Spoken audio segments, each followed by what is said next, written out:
¿Dónde van a abrir su Biblia? Juan 17. Si ustedes se dieron cuenta, la semana pasada predicamos acerca de algunos personajes que fueron parte de la semana de la Pasión de Cristo. Y hoy vamos a enseñar, a predicar acerca de otro evento más que sucedió en esa misma semana de la Pasión de Cristo. La oración de Jesús por sus discípulos. Pero vamos a comenzar desde el principio. ¿Cuántas oraciones de Jesús están registradas en los evangelios?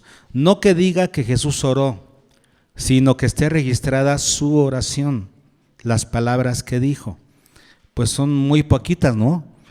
Que se mencione que Jesús oró, sí hay varias menciones más. Pero que se mencione cuál fue su oración, ¿sí? Las palabras de su oración, eso es muy poquito. Mencionábamos algunas aquí, ¿se acuerdan cuáles decíamos? Alguno decía que en la cruz, sí, en la cruz Jesús oró y dijo: Padre, perdónalos porque no saben lo que hacen, en tus manos encomiendo mi espíritu, ¿por qué me has abandonado? Hay varias palabras ahí de Jesús hablándole a su Padre. También tenemos una oración muy pequeñita que está en Juan 11, cuando Jesús dijo antes de resucitar a Lázaro: Padre, gracias porque me escuchaste. Y después dice, yo sé que siempre me oyes, pero lo dije para que estos se dieran cuenta de eso, ¿no? De que tú siempre me oyes. Muy chiquita la oración. La otra oración fue la de el Getsemaní, cuando Jesús dijo, Padre, si es posible que pase de mí esta copa, pero no sea lo como yo digo, sino lo que tú. Y la de Juan 17. No hay más, ¿no? Son muy poquitas las oraciones que están registradas, las que Jesús hizo. Este relato que vamos a ver hoy, de hecho desde el capítulo 13 hasta el versículo 17, todos estos acontecimientos se desarrollaron en el marco de la Cena de la Pascua, justo antes de la muerte de Jesús, justo antes de su arresto, pues, de que él fuera arrestado y sacrificado. Entonces, estos eventos, desde el capítulo 13 hasta el 17, sucedieron en el marco de la Cena del Señor. ¿En qué momento exacto hizo Jesús esta oración del capítulo 17? Pues no lo sabemos, no lo dice ahí, pero es en el marco de la Cena del Señor. Justo antes de esto, pues, ya había lavado los pies de los discípulos y dice que lo hizo levantándose de la cena. Todo esto fue en el marco de la cena. No sabemos en qué momento exacto, pero lo que sí sabemos es que esta oración la hizo en presencia de sus discípulos. ¿Qué quiere decir esto? ¿Qué querrá decir esto? Porque la mayoría de las veces Jesús oraba aparte. La gran mayoría de las veces Jesús le gustaba orar solo, en lugares desiertos, en el monte, aparte. Cuando Jesús oraba en presencia de otros, ¿por qué era? Para enseñar algo. Entonces, quiere decir que esta oración de Juan 17 tiene un aspecto didáctico, o sea, algo que Jesús quería enseñar a sus discípulos. Por eso lo hizo en voz alta y que lo escucharan sus discípulos. Tan fue así que uno de sus discípulos lo deja registrado en su evangelio. Eso quiere decir entonces que Jesús tenía algo que dejar como enseñanza en el contenido de esta oración. Algo similar sucedió en Juan 11, ¿no? En Juan 11, cuando él estaba, como ya me lo mencioné, por resucitar a Lázaro, en el versículo 41, dice: entonces quitaron la piedra de donde había sido puesto el muerto, y Jesús, alzando los ojos a lo alto, dijo: Padre, gracias te doy por haberme oído. Y después él mismo dice: yo sabía que siempre me oyes, pero lo dije por causa de la multitud que está alrededor, para que crean que tú me has enviado. Cuando Jesús hace una oración en voz alta, que los demás escuchan, es porque quiere enseñar algo. Es el aspecto didáctico de la oración de Jesús. Y este es el mismo caso. Jesús tiene algo que enseñar a través de esta oración. Además, esta oración que hace Jesús de Juan 17 contiene el modelo que Jesús mismo enseñó cuando le enseñó a orar a sus discípulos. Esa oración que está registrada en Lucas 11, en Mateo 6, dice Lucas que cuando los discípulos oyeron a Jesús orando, lo vieron ahí y le dijeron: Señor, enséñanos a orar. Y entonces Jesús les dijo: bueno, cuando oren así. Y les enseñó lo que conocemos como el Padre Nuestro. ¿Y cuál es el tema principal del Padre Nuestro?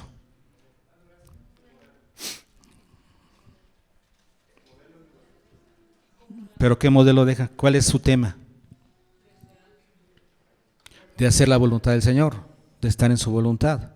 Dice: Padre nuestro que estás en los cielos, santificado sea tu nombre. ¿Cómo se santifica el nombre del Señor? Se explica con lo que sigue: venga tu reino, hágase tu voluntad, como en el cielo, así también en la tierra. Entonces Jesús sabe que esa es la oración correcta, una oración enfocada en la voluntad de Dios. Y vean la oración modelo de Jesús. Esta es una oración modelo para nosotros. Así como la de Getsemaní, ¿no?, que nos reta, esta es otra oración modelo de Jesús para nosotros. ¿Listos para verla? Primero, ¿qué es lo que motivó a Jesús para hacer esta oración? Nos dice el capítulo 17, versículo 1. Estas cosas habló Jesús y levantando los ojos al cielo dijo: Padre, la hora ha llegado. ¿Qué es lo que motivó esta oración de Jesús? Que Jesús sabía que la hora había llegado. ¿La hora de qué? ¿Cuál hora? Si nosotros vemos lo que sigue, ¿qué sigue de Juan 17? El 18. ¿Qué evento sigue? El arresto de Jesús y después su muerte. ¿Qué hora había llegado?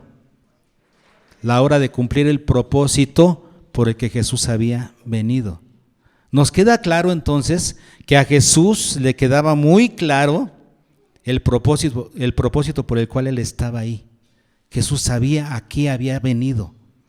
Y dice: y el tiempo ya me llegó. El tiempo ya me llegó. La hora ha llegado. Es algo que Jesús dijo desde el capítulo 13, cuando yo les dije que todo esto sucedió en el marco de la cena. Desde el capítulo 13 dice: antes de la fiesta de la Pascua, sabiendo Jesús que su hora había llegado para que pasase de este mundo al Padre. Jesús sabía que su hora había llegado. Así es que esto es lo que motiva esta oración de Jesús, que Él sabe que su hora ha llegado. ¿Cómo sabía que esta hora de dar su vida, de hacer la voluntad de su Padre, cómo sabía que esa hora había llegado? Bueno, hay varios elementos, ¿no? Hay varios acontecimientos que lo venían anunciando. Por ejemplo, las amenazas de muerte en su contra se venían intensificando, y sobre todo con la resurrección de Lázaro.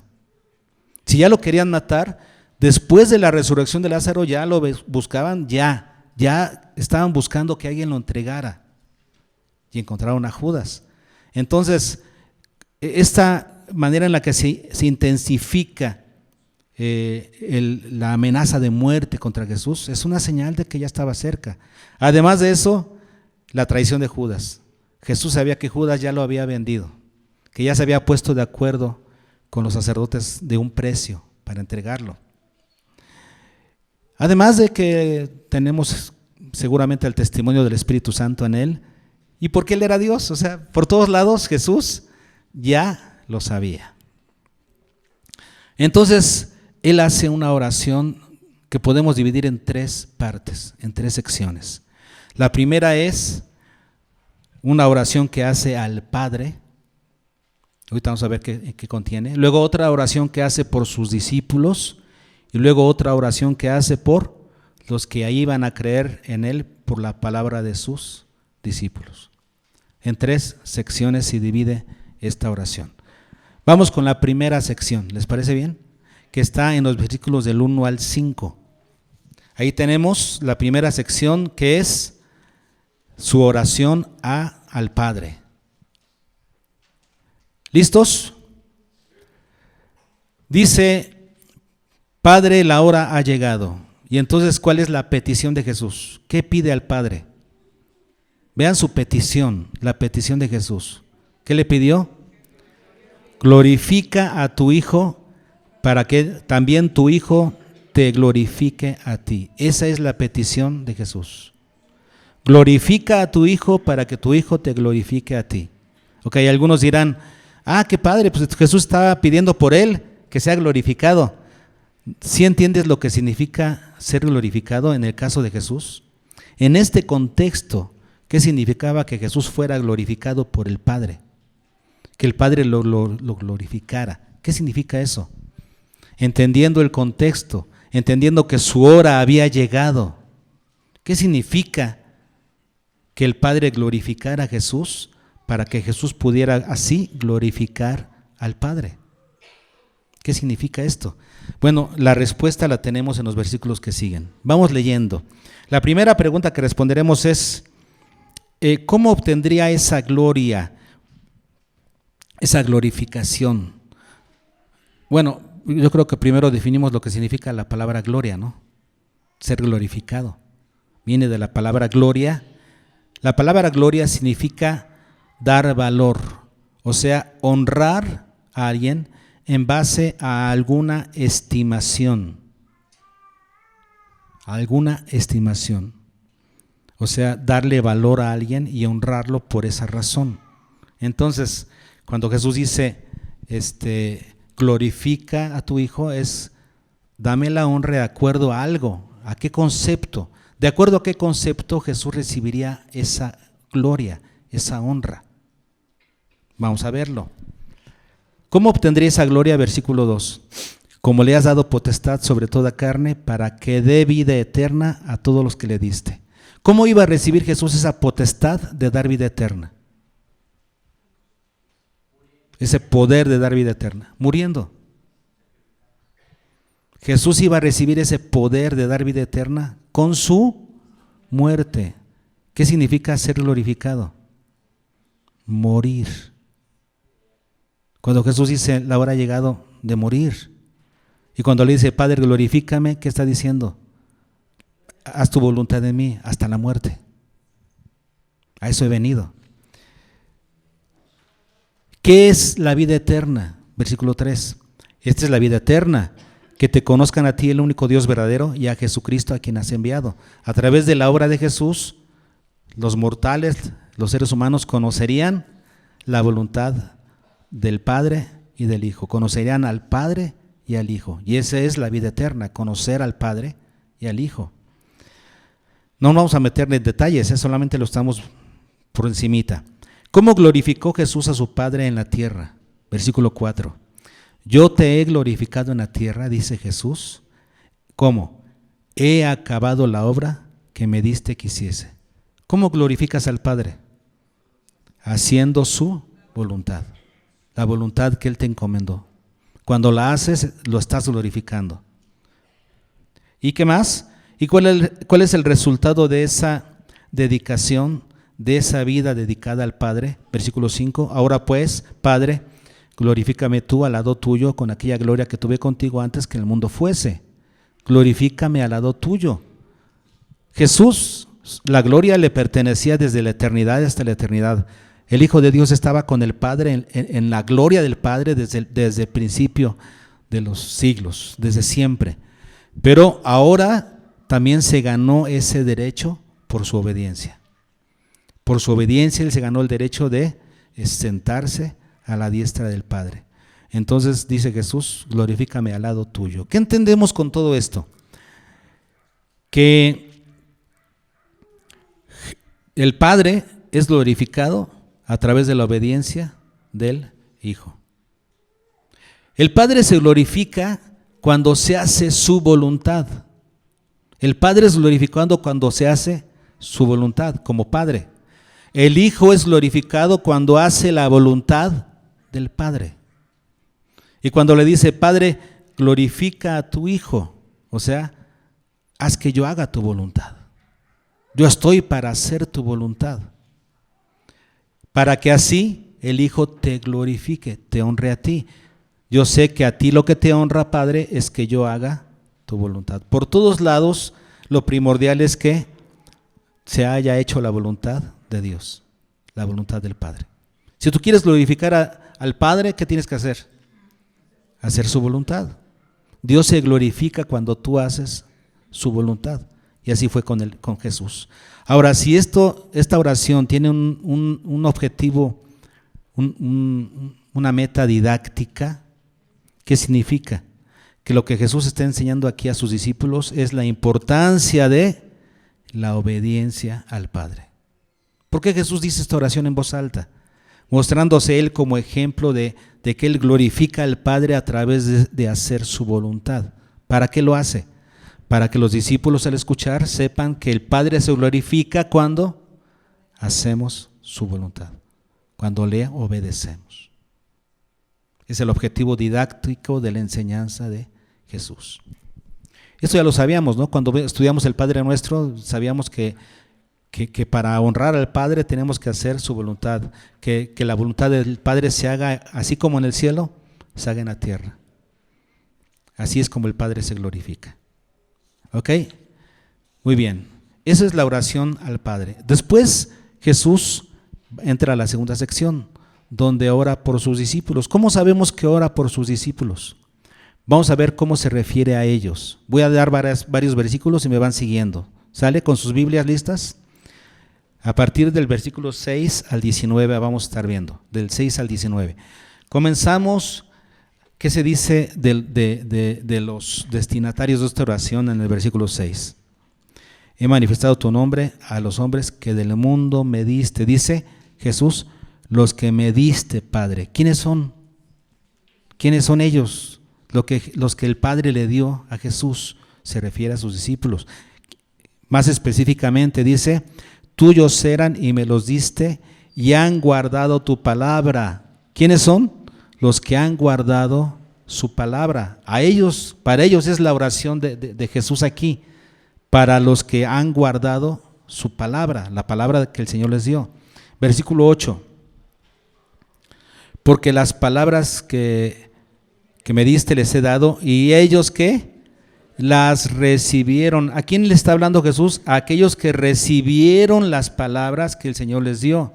¿Qué más? Los que le han conocido, que verdaderamente Él salió del Padre, ¿y qué más? Y han creído que el Padre lo envió a Jesús. Son los discípulos, ¿verdad? Nos queda claro que son los que tienen estas características, son los que han recibido las palabras de Jesús, le han conocido que salió de Él y creen que fue enviado por el Padre.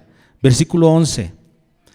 Ya no estoy en el mundo, mas estos están en el mundo. ¿A quién hace referencia aquí? A los que están en el mundo.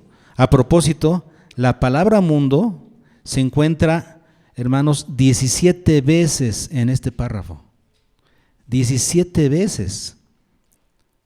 Nos queda claro que esa es la gran dificultad a la que iban a enfrentarse los discípulos, que estaban en el mundo. Entonces aquí Jesús dice, a los que están en el mundo, versículo 14, yo les he dado tu palabra y el mundo los aborreció. Son aquellos que han sido aborrecidos por el mundo. ¿Por qué? Porque no son del mundo, como tampoco Jesús es del mundo. Versículo 18. Como tú me enviaste al mundo, así yo los he enviado al mundo. Se refiere a los que han sido enviados por Jesús. ¿A dónde? Al mundo, para predicar. Así es que por todas estas situaciones sabemos que esta sección está dedicada a los que son discípulos. Vean las características de los discípulos. Los que me diste, que han guardado tu palabra, los que han conocido que todas las cosas proceden de ti, los que han recibido mis palabras y han conocido que salí de ti y creen que tú me enviaste, los que están en el mundo pero no son del mundo, pero han sido enviados al mundo. ¿De quién habla? De los discípulos. Esta sección está dedicada a los discípulos. En esta sección, Jesús primero dice las cosas que Él invirtió en ellos, las cosas que Él les dio, para después poder pedir al Padre algo con respecto a eso. En otras palabras, Jesús no podría pedir esto al Padre si Él no hubiera invertido lo correcto en ellos. ¿Qué es lo que Jesús les dio? ¿Qué invirtió en ellos? Vamos a verlo. Versículo 6. Dice primeramente el 6, he manifestado tu nombre a los hombres que del mundo me diste. ¿Qué hizo Jesús en ellos? Les manifestó el nombre de el Padre. ¿Qué es el nombre de Dios? ¿A qué se refiere con el nombre de Dios?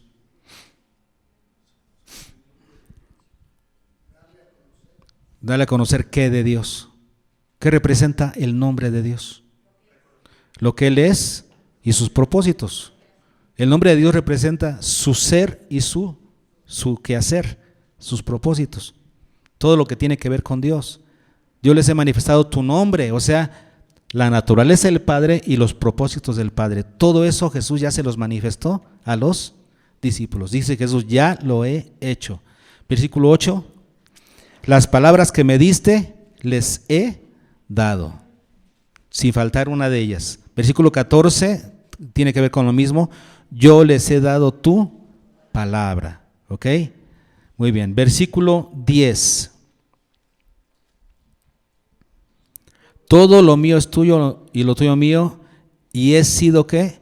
Glorificado en ellos. Yo he sido honrado en ellos, dentro de ellos. O sea, la gloria que Jesús tenía, que recibió del Padre, Jesús esa honra se las dio a ellos. ¿Qué más? Versículo 12. Cuando estaba con ellos en el mundo, yo los guardaba, y a los que me diste yo los guardé. Entonces, ¿qué hizo Jesús por sus discípulos? Los guardó para que ninguno se perdiera, sino el hijo de perdición. Versículo 13. Pero ahora voy a ti y hablo esto en el mundo para que tengan mi gozo cumplido. ¿Qué hizo Jesús? Esta oración la habló a ellos. Esto les hablo. ¿A qué se refiere? A la oración que está haciendo. ¿Y para qué les estaba dando esta oración en voz alta? Para que su gozo fuera cumplido, para que tuvieran gozo. Espero que hoy salgamos con gozo, después de saber lo que Jesús oró por nosotros, después de conocer su intercesión por nosotros. Versículo 19. Por ellos yo me santifico a mí mismo. ¿Qué hizo Jesús? Se dedicó a la voluntad del Padre, a sí mismo, para que después ellos pudieran también ser santificados. Él primero invirtió, ¿se dan cuenta lo que Jesús hace? Primero dar, invertir, para después poder pedir. Entonces, ¿qué es lo que Jesús invirtió en ellos? Dice, les he manifestado tu nombre, las palabras que me diste les he dado. He sido glorificado en ellos. Yo los guardaba y los guardé y ninguno de ellos se perdió. Hablo esto para que su gozo sea cumplido y por ellos me santifico a mí mismo. Todo esto es lo que Jesús hizo. ¿Por quiénes? Por los discípulos, no por todo el mundo. Esto es lo que hizo por los discípulos. Ahora, ¿qué es lo que pide al Padre? Muy bien, versículo 11. Ya no estoy en el mundo, mas estos están en el mundo. Y yo voy a ti, Padre Santo, a los que me has dado, guárdalos en tu nombre. ¿Cuál es la petición de Jesús para sus discípulos? Nos queda claro que es para ellos, para los 11, porque Judas ya no lo contamos. Él ya había hecho trato con los sacerdotes, ya le iban a dar su dinero, ya iban a entregar a Jesús, a él ya no lo contamos. Eran 11 aquí. Entonces, a ellos 11, por ellos 11 pide.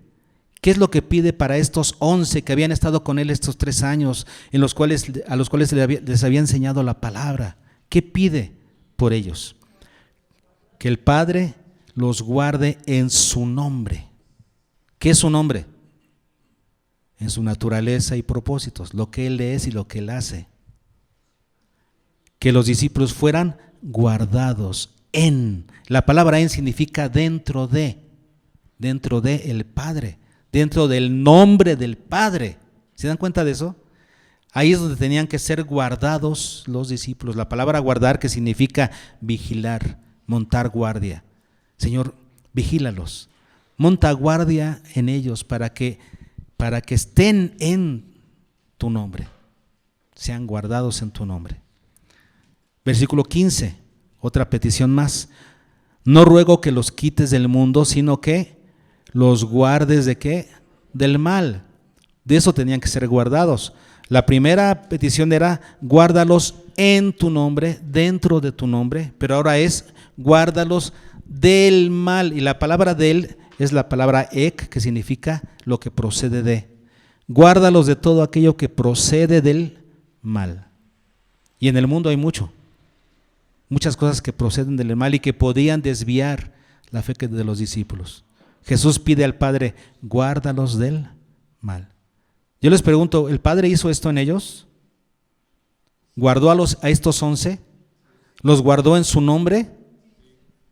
Fueron los 11 y tenemos evidencia de los 11. Algunos tenemos evidencia en la palabra, de otros tenemos evidencia en los libros que se escribieron de historia, pero de los 11 tenemos testimonio que dieron su vida por Cristo, que se mantuvieron fieles al Señor hasta el fin de sus vidas y que lograron también grandes cosas porque fundaron iglesias en todo el mundo antiguo. Los 11.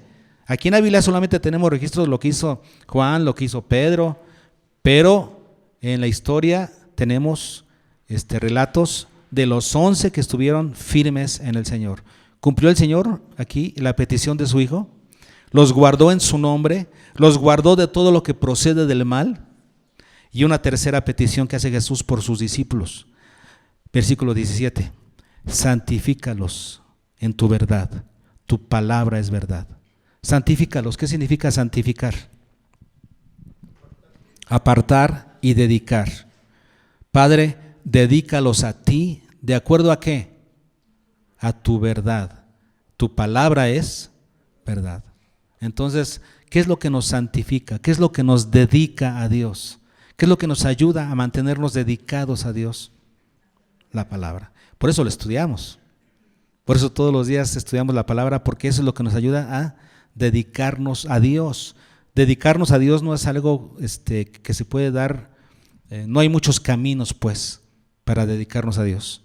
Solamente hay uno, el que te enseña la palabra. Por eso es necesario conocer la palabra para vivir dedicados a Él. Si no, pretenderíamos estar dedicados cuando en la realidad no lo estamos, porque estamos siguiendo nuestros propios caminos. Para dedicarnos a Dios tenemos que seguir sus caminos. ¿Qué es lo que nos ayuda a dedicarnos? Su palabra. Su palabra es verdad. Y les pregunto, ¿los discípulos estuvieron dedicados al Señor? ¿Guiados por la palabra? La oración de Jesús se cumplió en los discípulos. Claro que por extensión, esta pudiera ser la oración de Jesús hoy por nosotros, que seamos guardados en su nombre, que seamos guardados de todo lo que procede del maligno y que seamos santificados por la palabra. Por extensión, nosotros también nos alcanza esta oración. Pero en aquel momento Jesús estaba orando por sus 11, en este caso.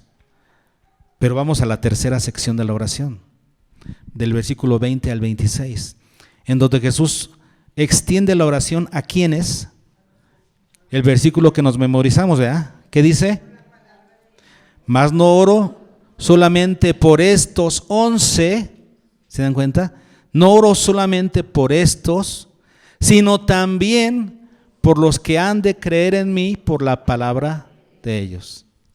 Esta oración ya nos alcanza a todos los creyentes. Ahora, entendemos que se trata de aquí de todos los creyentes, ¿no? Esta tercera sección está dedicada a todo creyente.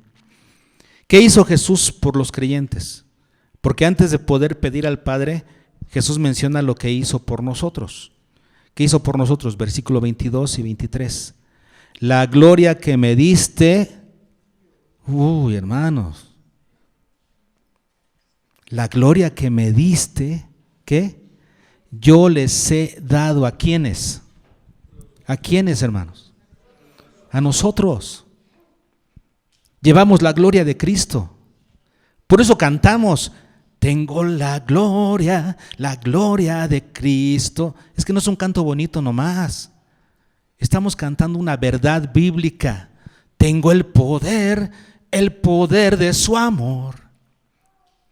Estamos cantando lo que la Biblia enseña. Jesús compartió con nosotros su gloria. ¿Qué significa esto? Aquello que a Él le causaba honor obedecer al Padre. Los resultados de esa obediencia, el Señor nos la comparte con nosotros. Llevamos su gloria a donde quiera que vamos. Pablo le llama el grato olor de Cristo. ¿Cuántos llevan el grato olor de Cristo a donde quiera que van? Porque compartió con nosotros su gloria. Qué precioso. Versículo 23 lo confirma.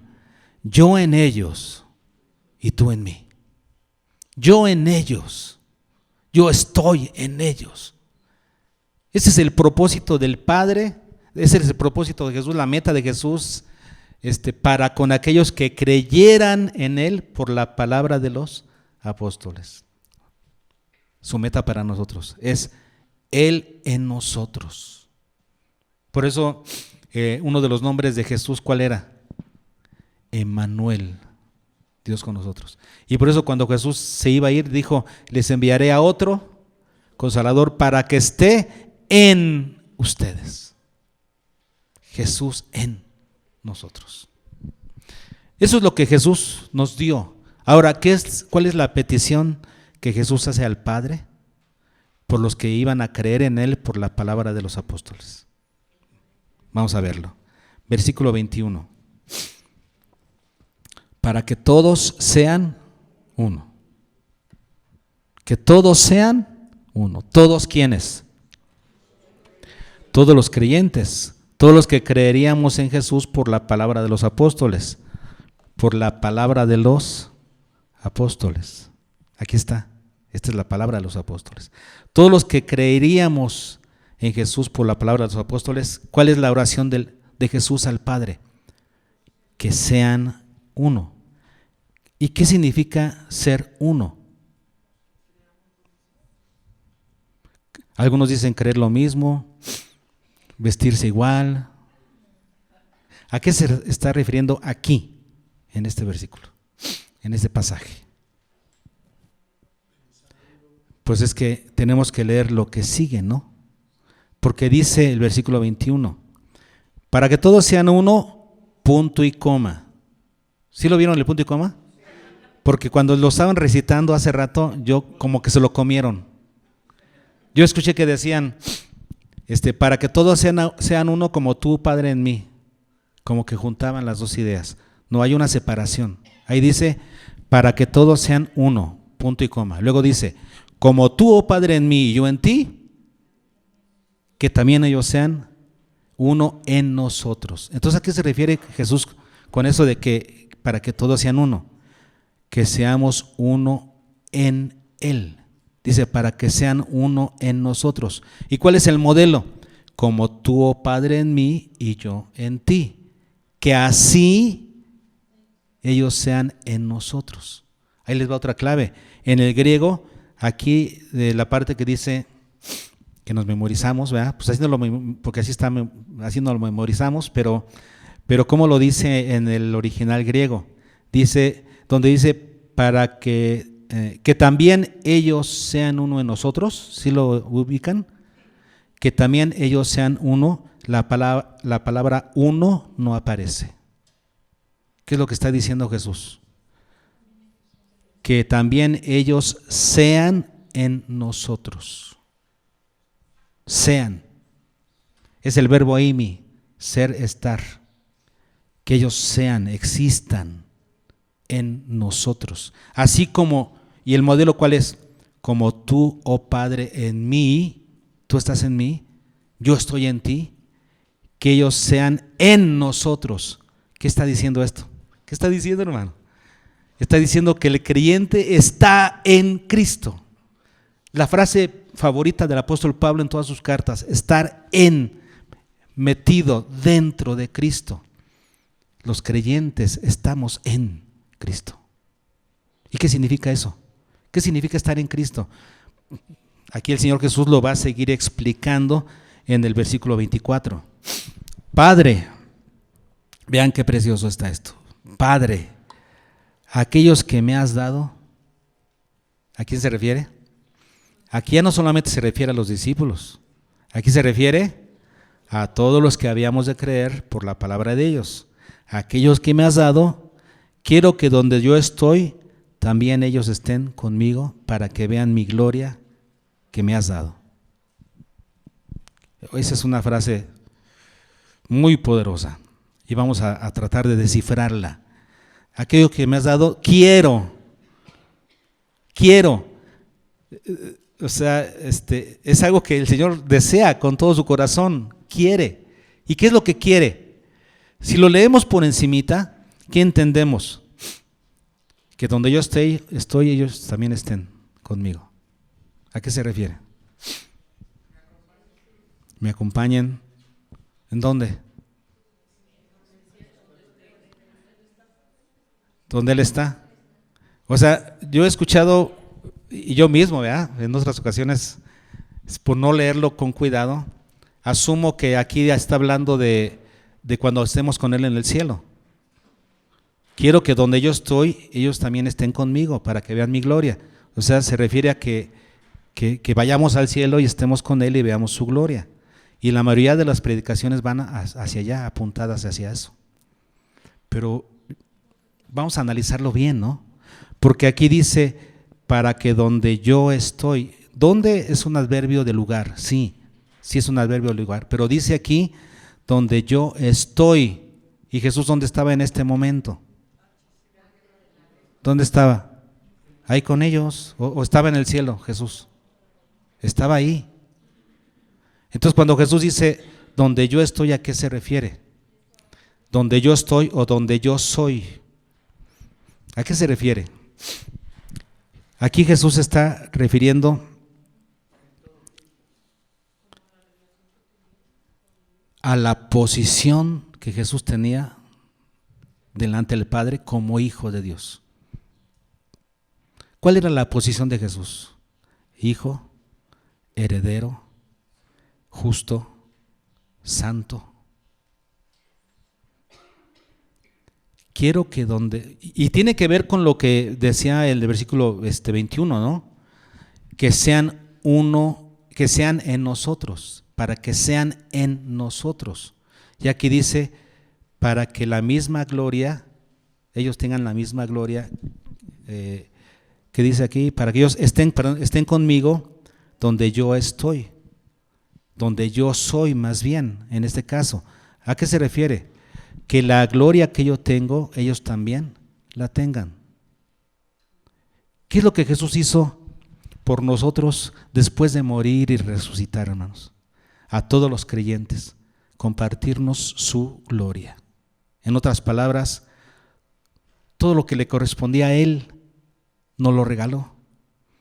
Ser hijos, ser herederos y coherederos con Él, estar justificados. El Padre nos ve como justos a través de Jesús, porque Jesús nos imputó su justicia, porque Jesús nos imputó su santidad, nos la compartió, nos la regaló. Llevamos su gloria, ¿por qué? Porque Dios nos ve justos y santos a través de Jesús. Esto ya se cumplió en el creyente, no es algo que se va a cumplir cuando estemos en el cielo con Él. No es que veremos su gloria cuando estemos en su presencia, es que ahora estamos viendo su gloria, la gloria de su cruz, la gloria de su salvación, la gloria de su presencia en nosotros, su justicia derramada en nuestro ser, su santidad derramada en nosotros. A eso se refiere Jesús. Jesús está orando al Padre: Padre, que donde yo soy, lo que yo soy, ellos también lo sean. Si yo soy santo, ellos son santos.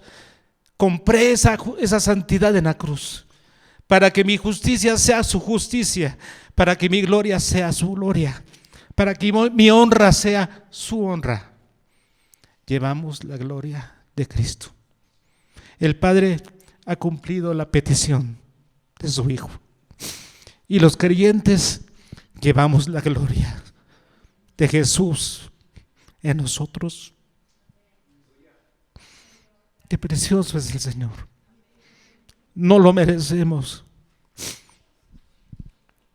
pero lo tenemos por su gracia. ¿Qué aprendimos, hermanos, el día de hoy? Aprendimos que la gloria de Jesús, gracias Paula, la gloria de Jesús es hacer la voluntad de su Padre. Aprendimos que el Padre se glorifica cuando su voluntad es hecha y que el Hijo se glorifica cuando hace la voluntad del Padre. ¿Qué aprendemos con esto? Que debemos ser obedientes a la voluntad del Padre. Si queremos que Él sea glorificado, seamos obedientes al Señor. ¿Qué más aprendimos? Que antes de morir Jesús ya les había dejado a sus discípulos su palabra, para que conocieran al Padre y al Hijo y sus propósitos para ellos, además de dejar en ellos un modelo de obediencia. Jesús antes de irse les dejó toda la información que necesitaban y todo el ejemplo que necesitaban para poder seguir adelante. Y eso que Jesús les enseñó, eso que Jesús les heredó, les dejó, es el fundamento para que ellos ahora pudieran vivir una vida de victoria. ¿Qué más aprendimos? Que somos guardados en el nombre del Padre, que somos guardados de este mundo que se encuentra 17 veces aquí en este pasaje. Quiere decir, el mundo es una influencia muy poderosa de maldad, sí es cierto, pero el Padre nos guarda de todo lo que procede del maligno a los que somos suyos. Amén. ¿Qué más aprendimos? Que somos santificados en su verdad. Por eso estudiamos la palabra, para ser dedicados al Señor cada vez más y cada vez mejor. ¿Y qué más aprendimos? Que llevamos la gloria del Padre, que llevamos la gloria de Jesús en nosotros. Llevamos su gloria, somos vasos de barro en los cuales Dios ha depositado su gloria. Por eso somos santos, justos. Es el resultado de la obra de Cristo en nosotros. Somos hijos, somos herederos, llevamos la gloria de Jesús. Amén. Sí. Una pregunta. Claro, sí. En el versículo 15 dice: no ruego que los quites del mundo, sino que los guardes del mal. Porque yo siento que me va a guardar de que no me asalten, y ya me asaltaron siendo cristiano, y que me va a guardar de un accidente, de que si hay un terremoto no me pase a mí. ¿De qué mal se puede hablar en más específico? Cuando dice aquí que seamos guardados del maligno, ¿a qué se refiere? A todo lo que el maligno ha puesto en el mundo para separarnos de la voluntad del Padre. Por eso decíamos, los discípulos fueron guardados del maligno, sí, porque se mantuvieron fieles al Señor hasta el final de sus vidas. En ese sentido seremos guardados para hacer la voluntad de Dios hasta que muramos, para que estemos en Cristo. En ese sentido, ¿no? Ya sabemos que aun cuando nos pasen cosas malas, la buena mano de Dios está sobre nosotros, porque Él está haciendo su voluntad en y a través de nosotros. Por eso, hermanos, sabemos que por este ejemplo de la oración de Jesús, sabemos que seremos sostenidos en nuestra vida, en todo nuestro transitar por esta tierra, hasta que nos encontremos con el Señor. Cantamos un himno, cantamos el himno Él me sostendrá.